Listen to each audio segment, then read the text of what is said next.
विश्व प्रोग्राम देखने वाले और सुनने वालों को अस्सलाम वालेकुम। गाइस, बात करेंगे आज दो तीन बड़ी अहम न्यूज़ है, बड़ी ख़ास न्यूज़ आप तक पहुँचानी है मुझे।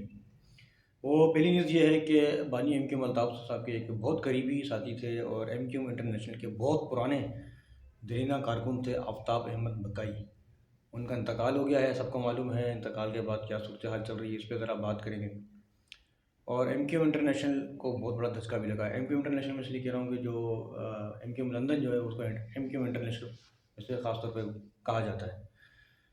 और दूसरी न्यूज़ जो है वो हैदर अब्बास रिजवी साहब जो एम क्यू पाकिस्तान के रहनुमा हैं, पहले तो नहीं थे, अब हो गए।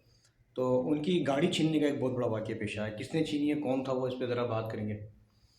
और तीसरा जो है वो बात करेंगे एम क्यू पाकिस्तान पे कि जैसे कराची में जो प्रोजेक्ट्स वगैरह रुके हुए हैं अभी तक, आवाम परेशान है। तो इस पर जो है वो एम क्यू पाकिस्तान का क्या रद्द-ए-अमल है, इस पे ज़रा बात करेंगे। चलते हैं पहले जो है वो हैदर अब्बास रिजवी की गाड़ी पे। गुज़िश्ता 2 दिन पहले जो है वो एम क्यू पाकिस्तान के एक बहुत पुराने रहनुमा, सब जानते हैं हैदर अब्बास रिजवी किसी तारुफ के मोहताज नहीं है। वो शायद आई थिंक शारा फैसल थे, या मेरे ज़हन से निकल गया कौन से रास्ते से जा रहे थे।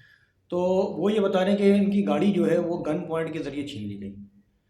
तो सवाल ये है कि जब गन पॉइंट के ज़रिए अगर गाड़ी छीन ली गई, तो क्या कोई गार्ड वगैरह नहीं थे उनके कोई? अब ज़ाहिर बात है, अगर वो एमपी एमएनए भी नहीं है लेकिन गार्ड तो फिर भी होने चाहिए। मशहूर, ज़ाहिर बात है, एक कराची के रहनुमा रह चुके हैं, तो गार्ड क्यों नहीं है, सिक्योरिटी क्यों नहीं थी? और लेके फ़रार भी हो गए। अभी तक वो मुल्ज़मान पकड़े नहीं गए, लेकिन एफआईआर वगैरह तो कटवा ली उन्होंने, लेकिन मुल्ज़मान अभी तक हो सकता है मेरे ख्याल से जो है वो फ़रार हैं, लेकिन जल्द उम्मीद गिरफ़्तारी की है। तो ये एक हैदराबाद रिजवी के साथ ये कंट्रोवर्सी चलती रहती है, कभी इस्लामाबाद में, कभी कराची में, कभी क्या हो जाता है, कभी क्या हो जाता है। बज़ाहिर ऐसा लगा सुनने में, पहले एक बार आता है इनके घर में भी एक बार चोरी हो गई थी। तो ये तो है हैदराबाद रिजवी की कहानी है। चलते हैं एम क्यू पाकिस्तान पे। कराची में जो प्रोजेक्ट्स वगैरह चल रहे हैं, सबको मालूम है कि बीआरटी का मंसूबा, फिर जो है वो अल्लाह का भला करे करीमाबाद का फ्लाई ओवर, जौहर का अंडर पास, कराची में बहुत सारे प्रोजेक्ट रहते हैं लेकिन अभी तक मुकम्मल नहीं हो रहे। आवाम बहुत परेशान है।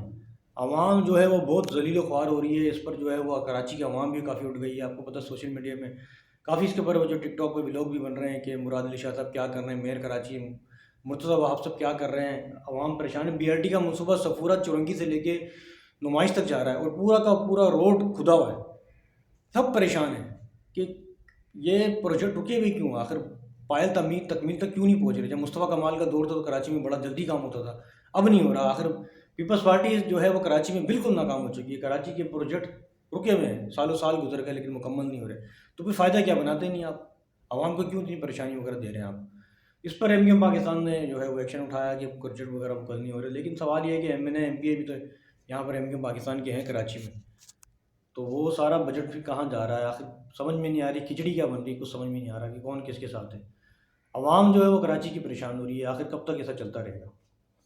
तो गाइस, ये क्योंकि मेरा जो है वो ट्राईपॉड टूट चुका है, तो इसलिए मैं अपने हाथों से व्लॉग कर रहा हूँ, माजरत इसके लिए। तो ये तो बड़ी अहम बात है कि कराची के जो प्रोजेक्ट्स हैं वो रुके हुए हैं, उसमें आवाम काफ़ी परेशान हो रही है। क्या कर सकते हैं हम? जाके गिरबानों में हाथ तो नहीं डाल सकते इनके कि भाई आप क्यों नहीं मुकम्मल कर रहे हैं, क्यों सुस्त रवि का शिकार इतना हुआ है। चलते हैं तीसरी खबर की जानिब जो बड़ी अहम है। वो ये कि बानी एम क्यू अल्ताफ़ हुसैन साहब के एक बड़े ख़ास जरीना कारकुन थे, उनके साथी भी थे आफ्ताब अहमद बकाई, जो बहुत पुराने कारकुन रह चुके हैं। किसी ज़माने में उन्होंने एक बार ये भी कहा था कि मेरी जान चली जाए लेकिन मैं अल्ताफ़ साहब का साथ नहीं छोड़ूंगा। ये आफ्ताब अहमद बकाई का बहुत बड़ा कौल है, उन्होंने कहा भी था एक बार। तो उनका आज से 2 दिन पहले इंतकाल हुआ, हार्ट अटैक हुआ, तो जिन हॉस्पिटल तक नहीं पहुँचे तो उनकी डेथ हो गई। अल्लाह उनकी मग़फ़िरत फरमाए। हर मुसलमान के लिए दुआ करनी चाहिए मग़फ़िरत की। तो उनके इंतकाल के बाद बज़ाहिर यूँ लगता है कि एमक्यूम लंदन को जो है एमक्यूम, जिसको एमक्यूम इंटरनेशनल कहा जाता है, उनको बहुत बड़ा धचका लगा। ज़ाहिर एक जो है वो एक बहुत पुराने उनके साथी थे, कारकुन थे, और जो है जनरल वर्कर में रह चुके हैं, उनके हेड भी रह चुके हैं किसी ज़माने में।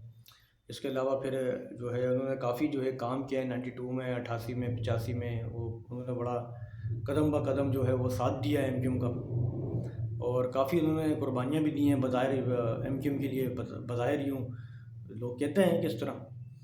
तो ये ज़िंदगी तो हमेशा साथ नहीं रहने वाले, एक न एक दिन तो आपको पता है वो फरिश्ता आएगा और आपकी रूह कब्ज़ करेगा। आज आफ्ताब में बकाई सब गए हैं, कल को कोई और जाएगा, कल को कोई और जाएगा, इसी तरह हम बारी बारी सब जाते रहेंगे। आपको मालूम है आजकल तो आसिफ अली ज़रदारी साहब की भी तबीयत बहुत ख़राब रहती है। चलो ये तो बात किसी और तरफ चली जाएगी। بہرحال اس پہ جو ہے کافی دکھ اور افسوس کا اظہار کیا ہے بانی ایم کے الطاف صاحب نے، اور جو ہے ان کی مغفرت کی دعا بھی کی ہے۔ تو یہ ایک بڑی اہم نیوز تھی جو آپ تک پہنچائی، 3 خبریں، اور جسے در پردیش جو ہے نیوز آتی جائے گی میں آپ تک پہنچاتا رہوں گا۔ اس کے ساتھ ہی آپ میزبان عبدالستار کو اجازت دیں۔ اللہ حافظ، پاکستان زندہ باد۔